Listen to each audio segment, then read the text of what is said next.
Corona काल के दूसरे चरण में भी कोरोना ने अपने जलवे बिखेर दिए हैं और एक बार फिर बाशिंदों को लॉकडाउन से रूबरू करवा दिया है। रविवार को कोरोना काल के दूसरे चरण में पहला लॉकडाउन हुआ। संडे लॉकडाउन में शहर सन्नाटे के आगोश में रहा। सड़कों और चौराहों पर सिर्फ तैनात पुलिस की नजरें लगी रही। आवश्यक सेवाओं वाला कारोबार खुला रहा। नागरिक जरूरी काम के लिए ही घर से निकले। शनिवार रात कोरोना पॉजिटिव मरीजों की संख्या 80 पार पहुंच चुकी है, जिससे प्रशासन ने चिंता के साथ सख्ती भी दिखाई। वहीं नागरिकों का भी सहयोग रहा। शहर में दूध वितरण नहीं होने से नागरिकों को परेशानियों का सामना करना पड़ा, जबकि पहले के लॉकडाउन में दूध आवश्यक सेवा मानकर सुचारू रूप से वितरण होता रहा था।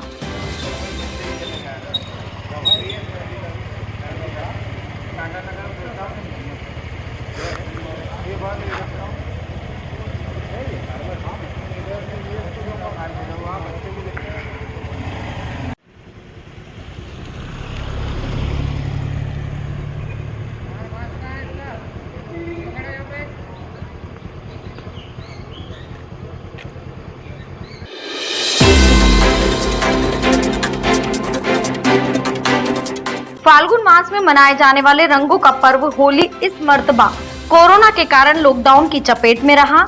धार्मिक आस्था वाले इस पर्व पर कोरोना के लॉकडाउन ने सीमित कर दिया। सिर्फ होली का दहन की रस्मों रिवाजों को पूरा करने के लिए प्रशासन ने 20 लोगों की ही अनुमति दी। दोपहर में होलिका दहन के लिए परंपरा अनुसार रहवासी क्षेत्रों चौराहों पर होलिका सजाई गई थी। जगह जगह होलिका दहन के लिए तैयार कर नागरिक वापस चले गए। किसी भी तरह की चहल पहल नहीं रही। प्रशासन के आदेशों के तहत रात को होलिका दहन होगा। लॉकडाउन के कारण होली पर कोई उत्साह नजर नहीं आया। नागरिकों ने मेरा घर मेरी होली की तर्ज पर पर्व मनाया।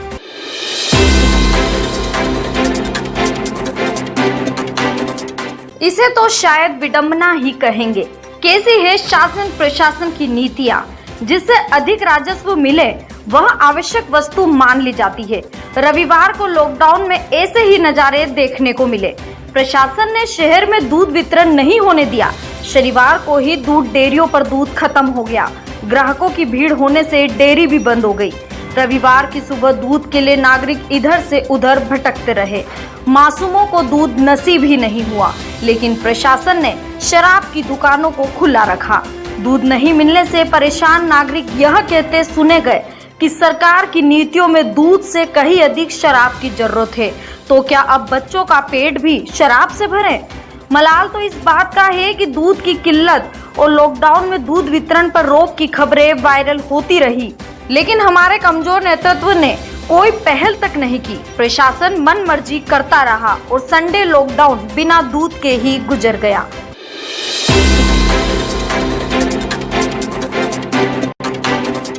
सुपारी देकर हत्या के लिए दबाव डालना, फर्जी फाइनेंस कंपनी बनाकर 3 से 30% पठानी ब्याज पर लोन देना और फिर जबरन वसूली करना, लोन के एवज में लोगों की प्रॉपर्टी और हस्ताक्षर युक्त ब्लैंक चेक हथियाना जैसी तमाम विशेषताएं हैं दीपक उर्फ दीपू टाक की, जिस पर जिले के विभिन्न थानों में 32 से ज्यादा प्रकरण दर्ज है और फिलहाल ये हवालात में पहुंच चुके हैं। पुलिस ने इनकी फर्जी फाइनेंस कंपनी का भांडाफोड़ करने के साथ ही 5 और साथियों को भी धर दबोचा है और सभी आरोपियों की निशानदेही से काली कमाई के 31,29,900 रुपए भी जब्त कर लिए। पुलिस की कार्रवाई जारी है। सुपारी देकर हत्या का दबाव बनाने की साजिश रचने और ऐसा नहीं करने पर दिए गए लोन के 50,000 रुपए का 4 गुना वसूलने की धमकी देने के आरोप में पुलिस के हत्थे चढ़े पठानी ब्याजखोर आरोपी दीपू टाक और इसकी गैंग के मामले में रोज नए खुलासे हो रहे हैं। आइए थाना पर मीडिया के सामने ब्याजखोर दीपू टाक के कच्चे चिट्ठे को खोलते हुए सीएसपी हेमंत सिंह चौहान ने मीडिया को बताया। प्रिंटर 2 है, रजिस्टर 1 मिला है, डायरी जो बोलेंगे और बाकी जो मैंने आपको बताया वो सब चीज़ें जब्ती की हैं और इसमें अभी आगे भी विवेचना चल रही है। नए तथ्य आ रहे हैं और सूचनाएं भी काफ़ी आपके माध्यम से भी और जनता के माध्यम से काफ़ी सारी सूचनाएं मिल रही हैं। अभी मूल फोकस हमारा ये रहेगा कि इसके जो ये अवैध धंधे में लिप्त था, इसमें जो इसने धनराशि अर्जित की है, इससे चल अचल संपत्ति इसने कितनी अर्जित की है, अब इसमें हमारा मुख्य फोकस रहेगा। इसके अतिरिक्त अन्य जो इसमें जिन लोगों को इसमें परेशान किया, जिन लोगों को परेशानी है, ये आवेदक भी आप सामने आ सकते हैं और अधिक से अधिक आवेदन दे सकते हैं। आपके माध्यम से सूचना गई थी, आवेदन भी प्राप्त हुआ और हम चाहते हैं कि जो एक 148 लोगों की सूची हमें मिली थी, उनमें से भी अधिकतर लोग आएँ, आवेदन करें और अपनी समस्या का निराकरण करें। अगर मिलने आती है तो पुलिस उसके बाद संपर्क करेगी। बिल्कुल, पुलिस भी संपर्क करेगी उनसे और संपर्क कर भी रही है इसमें। उनके बयान की दर्ज की जाएंगे कि उनका क्या नाम है, वो क्यों नाम है, क्या है, उनके साथ क्या हुआ है।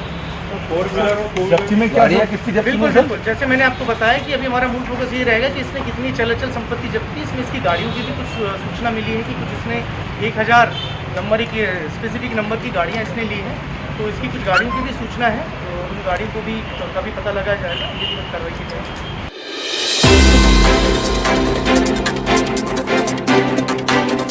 वर्तमान परिस्थितियों को देखते हुए नगर में कोरोना के प्रति जागरूकता जरूरी है। नागरिकों को अब ज्यादा सतर्क रहने की जरूरत है। हम सबको मिलकर इस महामारी से बचना है।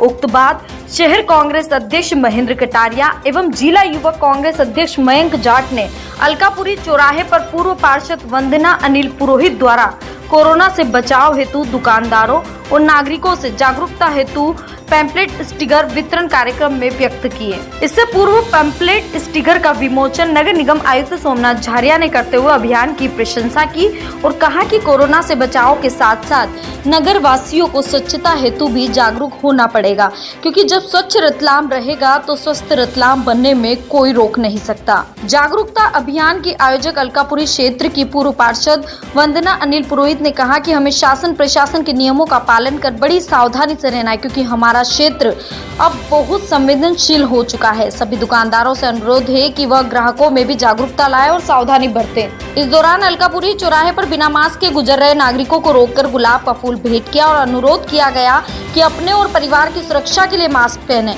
इस मौके पर गणमान्य नागरिक भी उपस्थित थे।